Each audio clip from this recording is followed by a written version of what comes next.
तेलंगाना के नए chief minister की हैसियत से रेवंत रेड्डी ने आज यानी जुमेरात को लाल बहादुर स्टेडियम में 1:20 पर हलफ ले लिया है। तेलंगाना के दारुल हुकूमत हैदराबाद के फतेह मैदान LB स्टेडियम में आज दोपहर 1 बजे तेलंगाना के नए काबीने की हलफ बर्दारी तकरीब मुनाकिद हो रही है, जिसकी क़यादत रेवंत रेड्डी करेंगे। इस तकरीब में कांग्रेस चीफ मिनिस्टरान के अलावा पार्टी के सीनियर कायदीन बशमूल सोनिया गांधी, राहुल गांधी, प्रियंका गांधी मौजूद है और पार्टी के सदर मल्लिकार्जुन खड़गे भी मौजूद है। गवर्नर टी तमिली सौंदरराजन भी स्टेज पर मौजूद है। तमाम सीनियर ओहदेदारों के सामने रेवंत रेड्डी ने अपनी CM पोस्ट के लिए शपथ ली है। जी हां, बिग ब्रेकिंग, तेलंगाना के नए चीफ मिनिस्टर रेवंत रेड्डी ने आज दोपहर 1:20 पर अपनी शपथ ली है। दूसरी जानिब नामजद चीफ मिनिस्टर रेवंत रेड्डी ने लाल बहादुर स्टेडियम में तकरीब हलफ बर्दारी के लिए अवाम को खुला दावतनामा जारी किया है, जिससे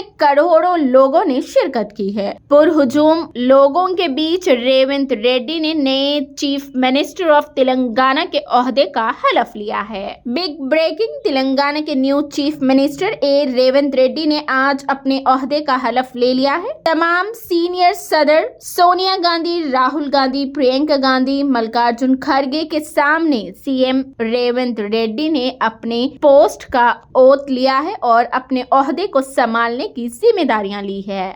आपको बताते चले कि तेलंगाना के चीफ मिनिस्टर की हैसियत से रेवंत रेड्डी ने आज अपने ओहदे का हलफ ले लिया है। रियासती गवर्नर टी सौंदरराजन ने उन्हें हलफ दिलाया। हैदराबाद के LB स्टेडियम में मुनक़िदा तकरीब हलफ बर्दारी में कांग्रेस कायदीन सोनिया गांधी, राहुल गांधी, प्रियंका गांधी के अलावा कई अहम शख्सियात मौजूद थे।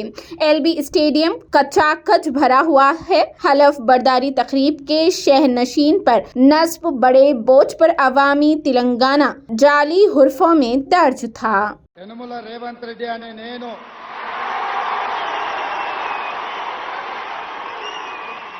శాసనం ద్వారా నిర్మితమైన భారత రాజ్యాంగం పట్ల నిజమైన విశ్వాసం, విధేయత చూపుతానని, భారతదేశ సార్వభౌమాధికారాన్ని, సమగ్రతను కాపాడుతానని తెలంగాణ రాష్ట్ర ముఖ్యమంత్రిగా నా కర్తవ్యాన్ని